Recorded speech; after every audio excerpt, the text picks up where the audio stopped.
Instituto Tavistock es una de las organizaciones más enigmáticas e influyentes de los últimos 50 años. Camuflado detrás de una entidad no gubernamental sin ánimo de lucro, se encuentra el que posiblemente sea el centro de lavado de cerebros en masa y de ingeniería social más importante de la historia.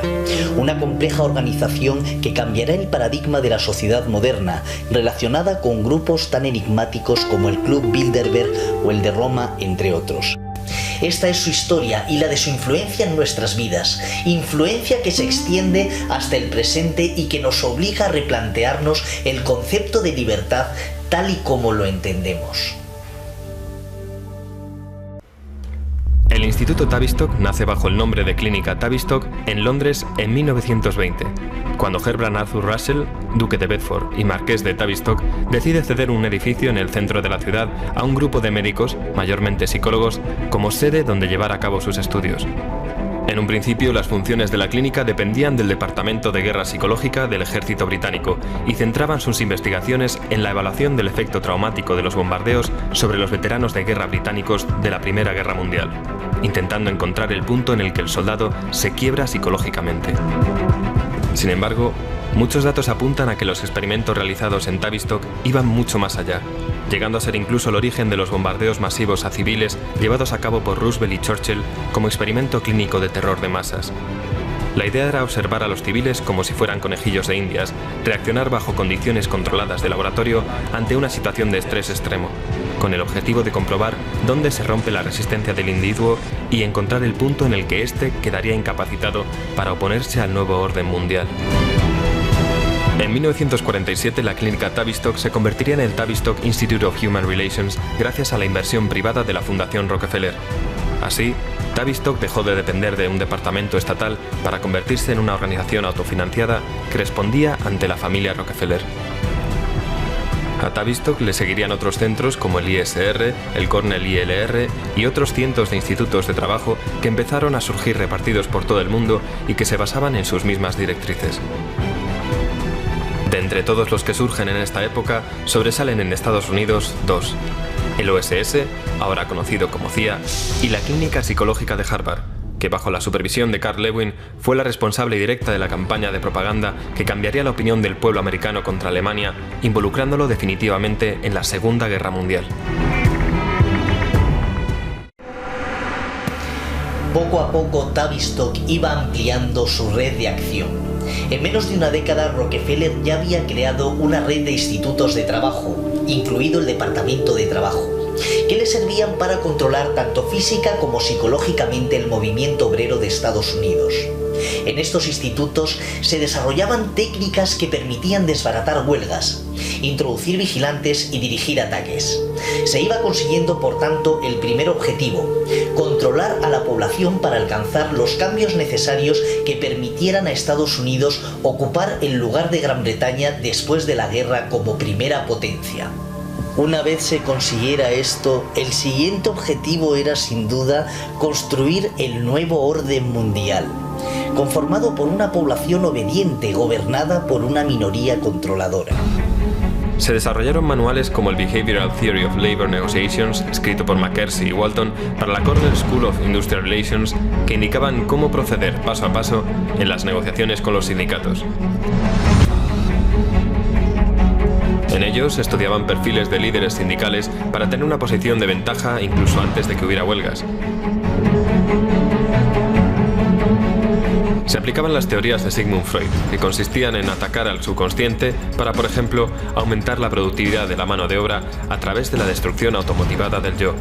Es decir, crear auténticos zombies satisfechos con subsistir al borde del hambre, cuyas condiciones laborales y sueldo descendían progresivamente sin que el trabajador pensara siquiera en quejarse.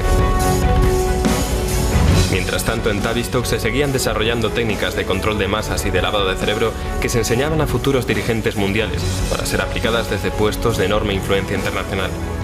Este era, por ejemplo, el caso de Henry Kissinger, un refugiado alemán que había sido estudiante de Sir John Rawlins Rees, director de Tavistock, y cuya meteórica escalada al poder hubiera sido de otra manera inexplicable. Kissinger es además miembro fijo del Club Bilderberg. Otro claro ejemplo lo tendríamos en la figura de Jimmy Carter, que fue seleccionado como presidente de los Estados Unidos por el psicólogo del Instituto Tavistock, el Dr. Peter Bourne, únicamente porque Carter había realizado un programa intensivo de lavado de cerebro en Annapolis.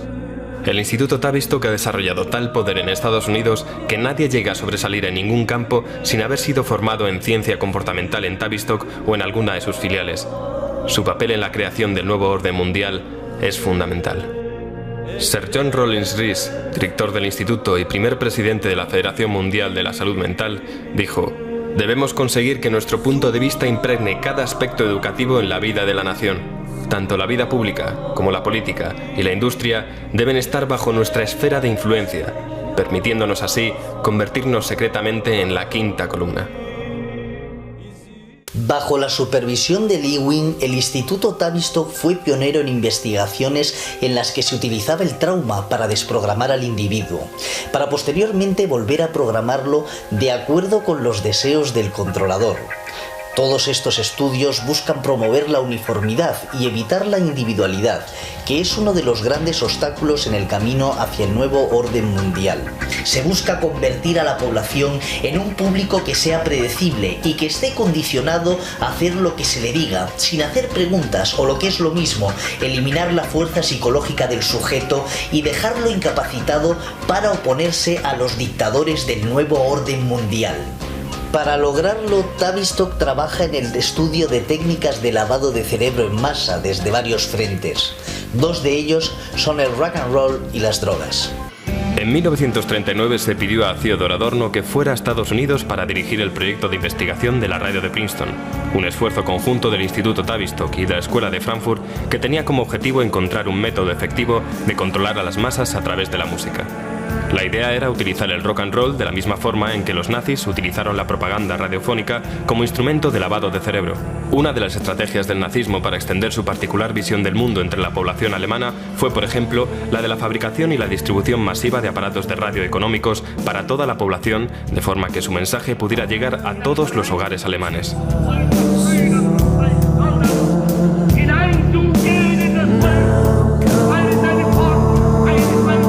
Casi simultáneamente, la firma farmacológica suiza Sandoz AG desarrollaba la dietilamida de ácido lisérgico, o LSD, que inspiró la creación en 1953 del programa conocido como MK Ultra por parte de la CIA.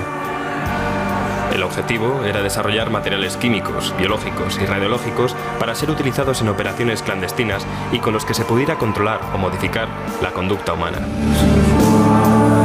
La CIA creía que el LSD ofrecía la posibilidad de un acceso total a la mente del sujeto y que esto permitía borrar ciertos recuerdos y sustituirlos por información concreta.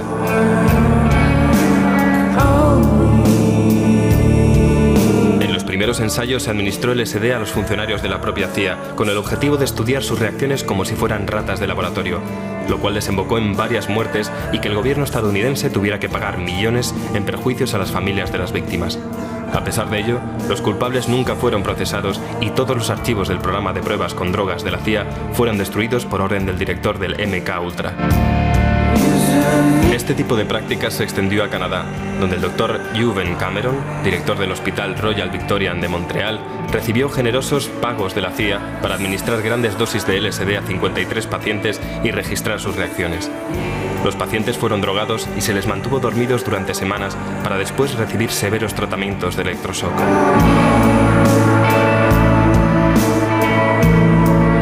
Durante una conferencia en la Facultad de Medicina de San Francisco, Huxley, autor de Un Mundo Feliz, dijo: «En la próxima generación, o en la siguiente, habrá un método farmacológico que consiga que las personas adoren su condición de siervas y que permitan una dictadura sin lágrimas, que produzca una especie de campo de concentración indoloro para sociedades enteras, de tal modo que las personas habrán sido despojadas de sus libertades y, sin embargo, estarán contentas de que así sea, porque habrán perdido todo deseo de rebelarse».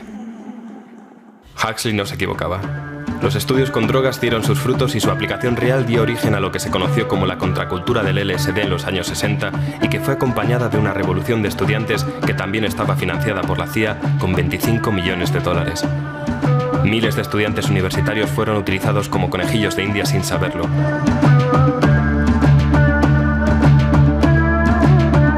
Jim Keith, veterano periodista de investigación, escribió: Existe un memorándum interno del FBI, que data de 1968, donde se menciona que se empleó al grupo de rock The Grateful Dead y a otras bandas defensoras del uso del LSD para canalizar las protestas y la rebeldía de la juventud hacia direcciones más benignas e inofensivas, desviando a muchos jóvenes hacia las drogas y el misticismo en vez de hacia la política.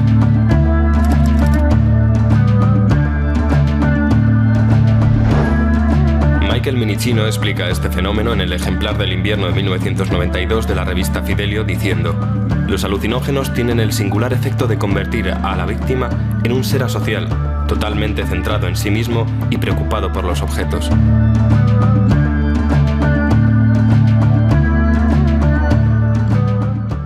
Toda aquella cultura del amor libre y las sandalias que parecía tan revolucionaria y rompedora era en realidad algo premeditado, resultado de años de experimentación que había sido ensayada por la Escuela de Frankfurt antes de 1920 en experimentos sociales como el de la Comuna Ascona. Incluso la frase de Tom Hayden, jamás hay que fiarse de alguien que tenga más de 30 años, que se hizo tan popular entre los defensores del Flower Power y la cultura hippie, no era más que una nueva versión de la pronunciada por Rupert Brooke en 1905. No merece la pena hablar con nadie que tenga más de 30 años. Fue una época oscurecida por la guerra de Vietnam y caracterizada por un descontento general. Se utilizó la guerra como telón de fondo para crear el movimiento antibélico y todo esto generó un desánimo y un abatimiento moral que condujo a la juventud estadounidense a depender de las drogas. Es decir, la desilusión provocada por la guerra convirtió a quienes protestaban en presas fáciles para aquellos que proponían manipularlos a través de la cultura del LSD.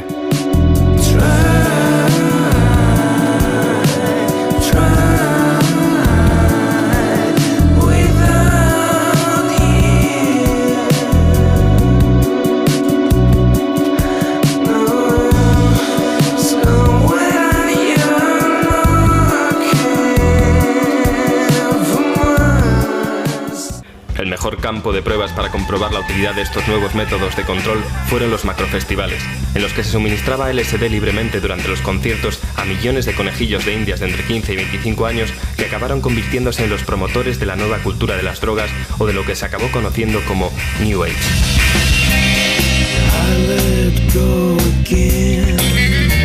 El primero de estos festivales se celebró en 1967 bajo el nombre del Festival Anual e Internacional de Pop de Monterrey y reunió a más de 200.000 jóvenes en el Parque de Atracciones del Condado de Monterrey, en el norte de California, durante 3 días.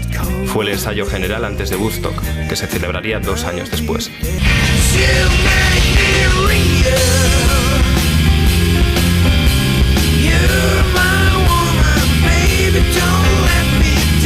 En este tipo de eventos, las víctimas estaban aisladas y prácticamente incomunicadas, rodeadas de inmundicia y eran atiborradas de drogas psicodélicas y mantenidas despiertas durante días, todo con la plena complicidad del FBI y de altos cargos del gobierno.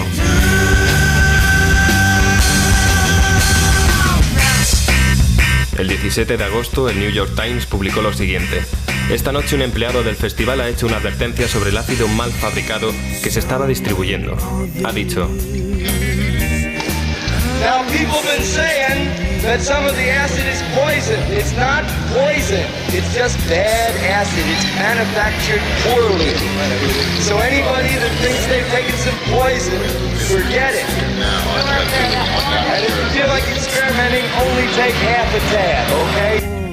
Aquel consejo de tomar solo media tableta, que recibieron casi medio millón de personas, lo dio nada menos que Wavy Gravy, un agente de MK Ultra.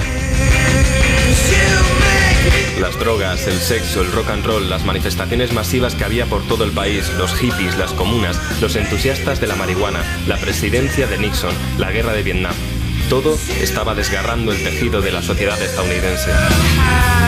El mundo antiguo y el nuevo colisionaban frontalmente sin que los hijos de las flores supieran que todo formaba parte de un plan secreto, social y oculto, diseñado por algunas de las mentes más diabólicas del mundo. Escondidos en prestigiosas fundaciones, empresas y centros de investigación que respondían ante la Fundación Rockefeller, estos maestros de las marionetas de la política y de las finanzas se sirvieron de la cultura pop para promover la alienación con el objetivo de interrumpir el desarrollo social. Entre 1965 y 1967 el movimiento psicodélico adquirió un gran impulso y culminó con acontecimientos como Woodstock. Sin embargo, desapareció con la misma rapidez con la que había llegado.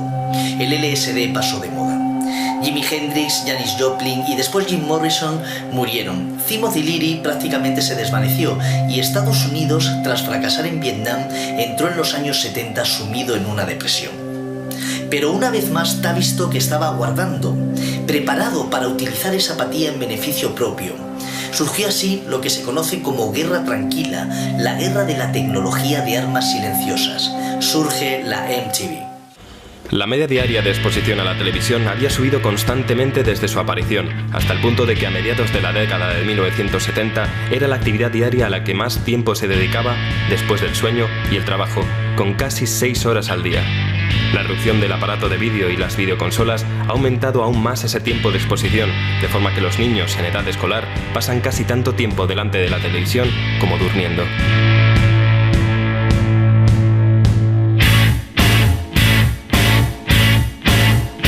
La MTV, un canal televisivo de música pop y videoclips, fue creada por Robert Pittman para el público adolescente el 1 de agosto de 1981. Hoy forma parte del imperio Viacom, conocido como CBS Corporation, cuyo presidente y director general, Summer Redstone, forma parte del Club Bilderberg y es miembro del CFR. El modelo que seguía la cadena coincidía con un estudio realizado por Tavistock, según el cual 4 minutos era lo máximo a lo que un sujeto involuntario era susceptible de recibir los mensajes contenidos en un programa. 4 minutos, o lo que es lo mismo, la duración media de un vídeo musical. Durante el proceso, el espectador sufre un agresivo pero invisible lavado de cerebro durante el cual tiene la ilusión de que conserva la capacidad de elegir, al igual que un drogadicto cree que controla su adicción cuando en realidad es la adicción la que le controla a él.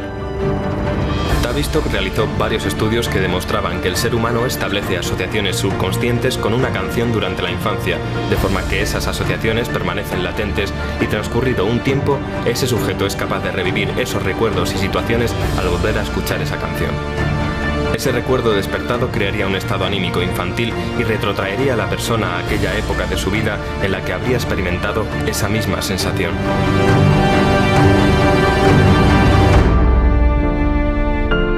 Pero ¿cómo puede ser la televisión una droga?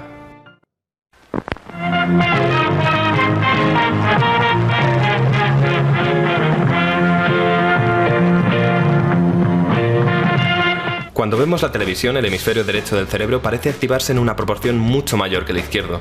El cruce del hemisferio izquierdo al derecho libera un torrente de betaendorfinas y encefalinas, sustancias clasificadas como endorfinas. Estas se conocen como los opiáceos naturales del organismo debido a que tienen una estructura idéntica a la del opio y sus derivados, morfina, codeína, heroína, etc. En otras palabras, la televisión funciona como un sistema de suministro de drogas de alta tecnología y crea tanta adicción como cualquier otra droga. ¿Cómo? Al mismo tiempo que se liberan endorfinas, las regiones superiores del cerebro, como la zona media y el neocórtex, quedan inactivas y la mayor parte de la actividad se desplaza al sistema límbico, la región inferior del cerebro. Esta zona, también conocida como complejo reptiliano, se limita a reaccionar al entorno utilizando respuestas muy básicas arraigadas en nuestro ADN. Además, estas regiones inferiores no saben distinguir la realidad de la invención, dado que de eso se encarga el neocórtex, lo que hace que reaccionemos ante el contenido de la televisión como si este fuera real. Diversos estudios han demostrado que a la larga, un exceso de actividad en las regiones inferiores del cerebro causa la atrofia de las regiones superiores.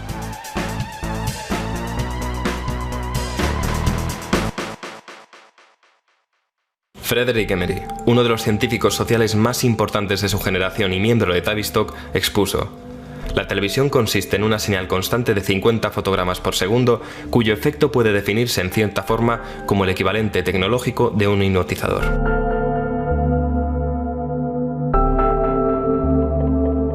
La televisión es un medio poderoso para crear una opinión común y eliminar la individualidad. Admitimos lo que vemos en televisión como cierto porque está consensuado y lo asimilamos sin dudar. Un ejemplo serían las imágenes que retransmitieron los noticiarios con reacciones de quema de banderas estadounidenses por parte de la población civil en Oriente Medio tras el 11S, que eran en realidad material de archivo. Otro ejemplo serían las películas de Disney. Algo que muy poca gente sabe es que tanto Walt Disney como su hermano participaron en la producción de películas propagandísticas durante la Segunda Guerra Mundial, supervisadas por el Comité de Moralidad, controlado por Tavistock.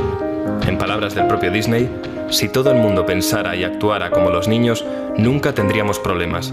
Lo malo es que hasta los niños tienen que hacerse mayores. Convertir a los adultos en niños fácilmente controlables es algo que aparece en las teorías de Adorno y no se reduce únicamente a las películas de Walt Disney. Barrio Sésamo era un programa educativo creado en 1966 cuyo objetivo era, en teoría, introducir a los niños en el mundo escolar. Sin embargo, fue desarrollado con fines muy distintos. Malcolm Gladwell, uno de los representantes de Tavistock, confesaba: Barrio Sésamo se creó en torno a una novedosa idea, la de que si logramos captar la atención de los niños, podremos educarlos. Sin embargo, hay numerosos estudios que demuestran que este programa no solo no favorece el aprendizaje, sino que en muchos casos inhibe la capacidad de entender ideas más complejas. Y lo que es más importante, dichos estudios indican que los niños parecen volverse adictos al programa, y dicha adicción les engancha a ver cualquier programa de televisión. Neil Postman, profesor de la Universidad de Nueva York, en su libro Divertirse hasta morir, decía: si algo hay que reprochar a Barrio Sésamo es fingir que es un aliado del aula de colegio. Barrio Sésamo no estimula a los niños a que les guste la escuela ni nada que tenga que ver con ella. Los estimula a que les guste la televisión. La mejor prueba de todo esto es, como siempre, averiguar de dónde procede el dinero, y en el caso de Barrio Sésamo procedía directamente de la Fundación Carnegie, controlada por los Rockefeller, y que a golpe de talonario consiguieron introducir el programa en una cadena de televisión nacional. El dinero de la fundación procede a su vez de la CIA, de la Comisión Trilateral controlada por David Rockefeller, del Council of Foreign Relations, del Grupo Carlyle, del que forman parte, entre otros, el expresidente George Bush padre y el exsecretario de Defensa Donald Rumsfeld, por no mencionar algunos de los miembros menos conocidos de la familia de Bin Laden y de la sociedad secreta Skull and Bones de la Universidad de Yale. Y por supuesto, el área que más posibilidades ofrece es la publicidad, campo de cultivo para tendencias y necesidades creadas a partir de la nada por las grandes empresas. Un claro ejemplo del lavado de cerebro dirigido a adolescentes y niños en general lo constituye la controvertida mascota de Camel, conocida como Joe Camel, y que llegó a ser tan popular que competía incluso con Mickey Mouse en preferencias infantiles. Joe Camel surgió en 1987 cuando la marca buscaba ideas para celebrar su 75 aniversario. Buscando en los archivos apareció una ilustración realizada en 1974 por un artista llamado Billy Colton, y que no era sino la caricatura de Old Joe, el camello que aparece en los paquetes de cigarrillos de la marca desde su creación en 1913. En 1991, la revista Journal of the American Medical Association publicó un estudio que dejaba claro que el objetivo de Camel era conseguir que los niños asociaran la nueva mascota con su marca de la misma forma en que asociaban el logotipo de Disney Channel con Mickey Mouse. La compañía RJ Reynolds Nabisco alegó que los estudios de mercado desarrollados antes de lanzar la campaña habían sido realizados únicamente entre adultos y que iban dirigidos exclusivamente a fumadores de otras marcas, por lo que Joe Camel siguió siendo la imagen de Camel a pesar de que casi un tercio de todos los cigarrillos que se vendían ilegalmente a menores de edad eran Camel. La campaña fue un éxito y consiguió establecer una relación en el subconsciente infantil entre el personaje y la marca. Esta relación se quedaría grabada y acompañaría al sujeto hasta su madurez, momento en el cual podría ser libre de escoger la marca de cigarrillos que quisiera y que, por supuesto, sería Camel. We at RJ Reynolds understand that children can be negatively influenced by cigarette advertising, which is why our company has agreed to no longer use the Joe Camel image in our tobacco campaigns. But does that mean children have to stop loving Joe Camel? Not at all. Kids, Joe Camel is off cigarettes and is back with his very own cartoon show. So please enjoy Joe Camel's new tobacco-free cartoon. A mediados de 1997, Camel decidió poner fin a la campaña voluntariamente, aunque es probable que la presión ejercida por el Congreso, diversos grupos de interés público y varios juicios pendientes tuvieran algo que ver. A todo este entramado de los mass media hay que sumar a grandes publicaciones como el Times y el Post, que son en realidad empresas del Bilderberg y el CFR. En ellas se marcan los temas y fijan los límites de lo políticamente correcto, lo que ha sido de gran ayuda a la hora de crear un clima de inestabilidad y preocupación global totalmente propicio para los planes del nuevo orden mundial. En Tavistock desarrollaron una teoría acerca de la turbulencia social, según la cual se puede ablandar a una población utilizando fenómenos en masa, como cortes en el suministro de energía, hundimientos económicos y financieros o ataques terroristas. Según sus propias palabras, si las impresiones iban muy seguidas unas de otras y se administraban cada vez con mayor intensidad, era posible inducir a la sociedad entera a un estado de psicosis colectiva. Esto es, desde luego, algo muy sencillo de conseguir gracias a la televisión. ¿Qué es lo que se logra con este estado de terror permanente? que las personas terminen disociándose, que traten de huir del terror causado por una realidad tan apabullante, que se encierren en un estado de negación y se refugien en diversiones y entretenimientos populares, mostrando cierta tendencia a sufrir accesos de cólera. Es ahora cuando las investigaciones de Tavistock sobre el punto de ruptura tienen su fruto. Cuando se alcance ese punto de ruptura, cuando ya no se pueda más, entonces surgirá el nuevo orden mundial como la solución definitiva a todos nuestros problemas.